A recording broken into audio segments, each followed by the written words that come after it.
What's up guys, it's PS. Today we're gonna focus on Galio. We'll focus what patches made Galio so good and why this meta is good for Galio. And also, what kind of mindset you gotta have when you play Galio. First of all, let's talk about Galio's statistics.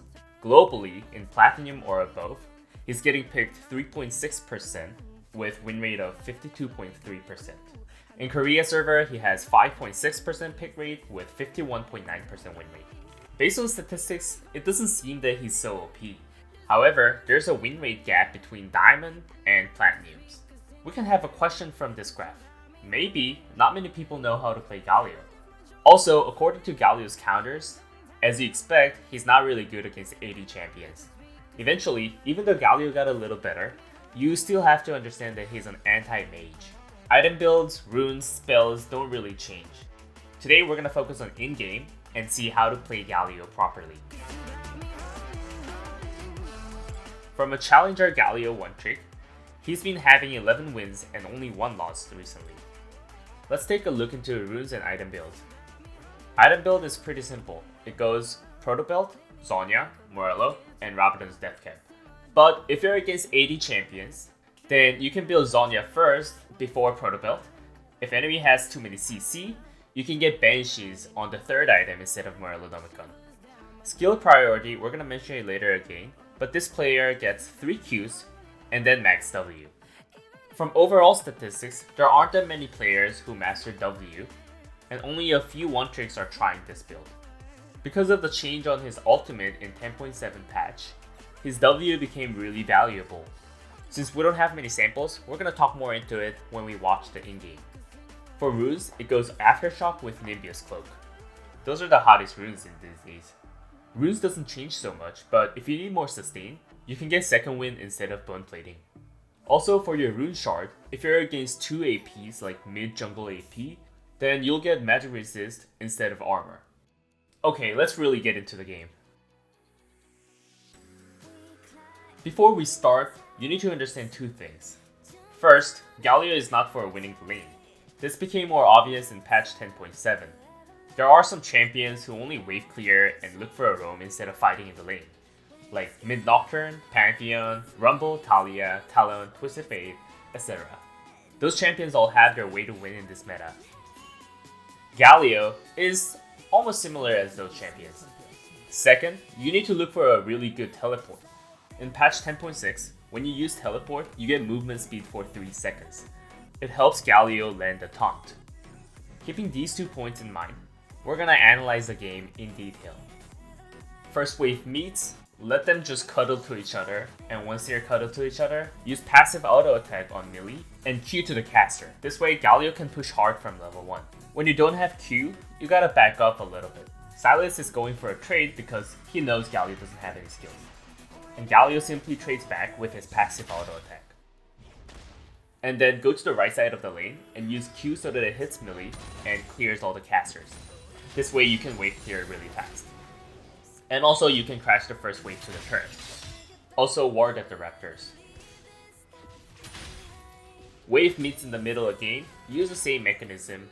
Passive auto attack on melee, use Q on the casters and push the wave the same way.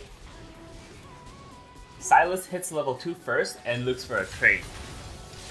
Galio also has to hit level 2. He learns E, knocks up Silas, and procs Aftershock. This is why Galio uses Aftershock. Even though he plays passively, he can trade back and have about the same trade. Then again, push the wave similarly. This is different from having lane priority and pushing a big wave. Galio simply push the wave fast and avoid a fight. If the enemy engages, just use Aftershock and trade. The third wave is a cannon wave. Think about the enemy jungle and just use auto attack and Q to push the wave. During the laning phase, he always uses E to either run away or to trade back, but he never starts trading with using E first. He hits level 3 first and then push the cannon wave. As he does, he looks for the side waves. Right now, enemy bot is pushing the wave and pressuring to the turn. And in level 1, Bard warded in a bush.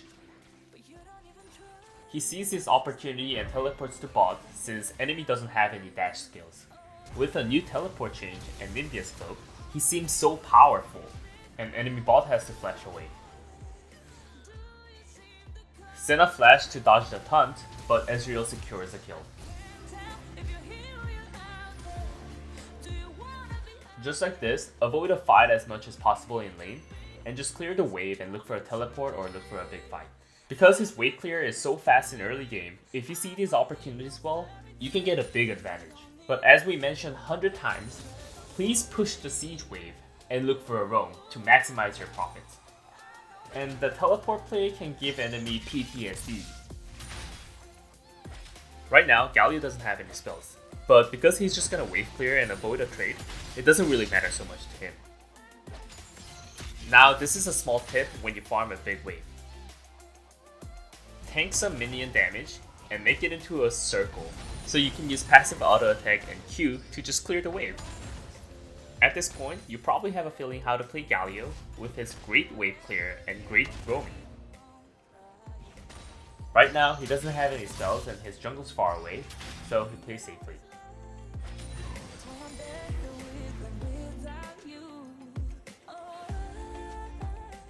We can see that using the cannon timing, enemy mid and jungle are looking to kill Galio who doesn't have flash. But using W and Aftershock and using E perfectly, he escapes the game. And did you see how he used E? This is how you tell if you're good at Galio or not. When Galio uses E, he backs off a little and then dashes to the front. And using this mechanism, he's avoiding skills. To use E like this, you gotta play more and get used to it. If you got used to using E, with W and Aftershock, you can avoid a gank without any spells. We'll explain a little bit more in a practice mode. With different direction of casting E, we can expect different results. First, the way you phase is different, and if you just want to knock up the enemy, it's faster to look backward.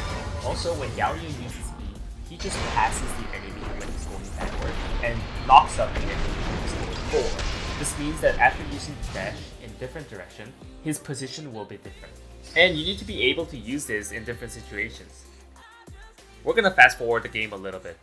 When Silas wants to trade, he uses the same combo. Dash and Aftershock, Q, auto attack, taunt. Very simple. You should be able to use his combo without thinking about it. Enemy cannot underestimate Galio because of this combo.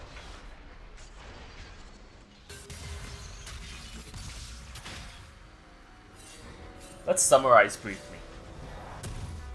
To use the map widely, it's important to have good vision, so he buys 2 control wards, and try to make plays with vision advantage. 1. Clear the wave fast. 2. Get the vision with your team. And 3. Because you have better vision, use that vision advantage to look for a better fight or a better ultimate. It's good to memorize this pattern in early game. We're gonna watch one more game to see how to play in lane. And let's see what we talked about repeats in this game.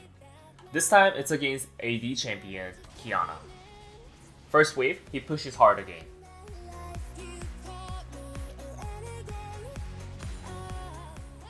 And again, he wards at the Raptors. It's pretty simple. Enemy doesn't have a reason to trade. Save your E when you clear the wave, and look for a roam. Look at top and bottom. And if you feel like you can't go to anywhere, just go to Scuttler fight or look for a jungle fight.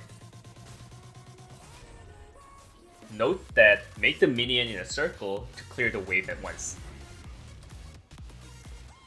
Because of the wave clear, it's good to learn Q up to level 3. But why is he maxing W first before mastering Q? The reason is in patch 10.7 on his ultimate change. Now when he ults, he puts his W magic shield to his teammates instantly, and his magic shield is proportional to his max health, and as the W level goes up, it goes up by 3% point. This means that when he maxes W, the magic shield is 20% of his max health. Normally, in a teamfight with a probuild, his level 1 ultimate can give about 150 to 200 magic shield to his teammates right away. FYI, Hex Drinker gives about 110 to 280 magic shield for 5 seconds, and Memortius gives you 350 magic shield. Galio maxes his W at level 10, and at that point, his teammates is having instant malmortius. Because of this, some Galio 1-tricks are trying learning 2 Qs and maxing W. Also, because you get movement speed from teleporting, there is no reason to use Phase Rush instead of Aftershock. Teleport and Nimbius Cloak are fast enough, and Teleport's cooldown is just gonna get shorter. Because this new teleport is so good on Galio, once you get used to this, Galio is gonna be so good for you.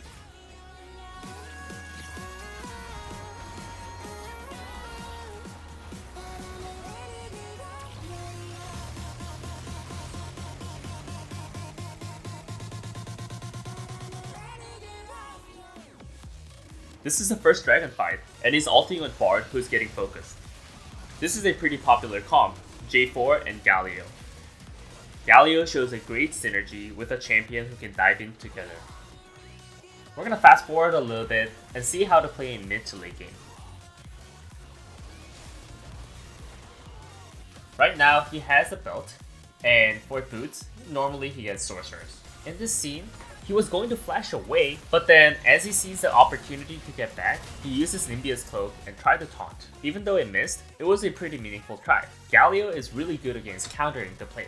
So when you play Galio, you shouldn't be too hasty. As you see, his wave clear is insanely fast. With Q and Protobelt, he can just push the wave, then look for a roam. Right now, he is level 10, which means he maxed W. For your reference, his ultimate has 200 seconds cooldown in level 1 and 180 seconds in level 2. In this game, he doesn't use his ult from level 9 to 11, so we're gonna look into another game to see how powerful his ult is at this time. Right now, his W is level 4 and he has Protobelt. Look how much magic shield they gain. For 5 seconds, he gives about 285 magic shield. Because this magic shield can flip the fight around, the team has more opportunities and more choices to make. To compare, we're gonna see another short clip of Showmaker's Galio. Showmaker usually maxes Q instead of W. At around the same time with the Protobelt, his ultimate gives about 187 magic shield. Compared to 285, there's about 100 magic shield difference. Let's get back to the game and look into mid to late game fights. With Protobelt and Zhonya, it's really hard to kill Aftershock Galio. Just so you can see, even though Galio is pulled, if he procs Aftershock with E, he can't even get a kill. And also, you can just use ult to escape. They traded supports. Because he has a global ultimate, he goes to a side wave and look for another opportunity. And once he catches opportunity, he uses teleport, and with Nimbius Clock, he goes in, he taunts, and makes this kind of play. As the game goes to the late game, he makes this play more often. And with his ultimate, it's really easy to group even though he doesn't have teleport.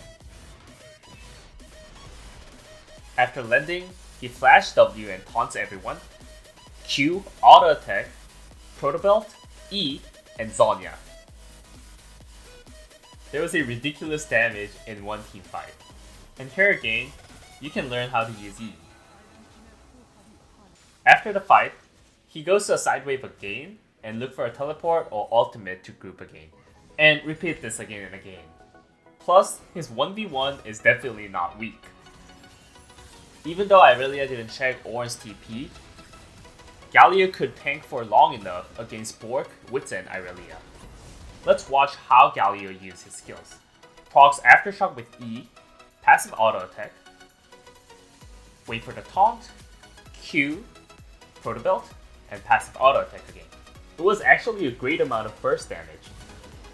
This time, when he gets grabbed, he taunts first and uses E to the other direction so that he can airborne Blitzcrank as soon as possible. Today, we discussed W Max Galio, which is pretty OP in patch 10.7.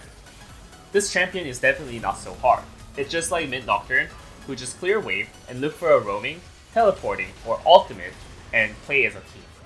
Also, he's really good with champions who can dive together like J4 or Nocturne, as well as some bruiser champions at top, like Irelia, Renekton, and Zed. When you're playing Galio, try to have less pressure on lane, and even though you have some CS disadvantage, play as a team and look for a bigger fight.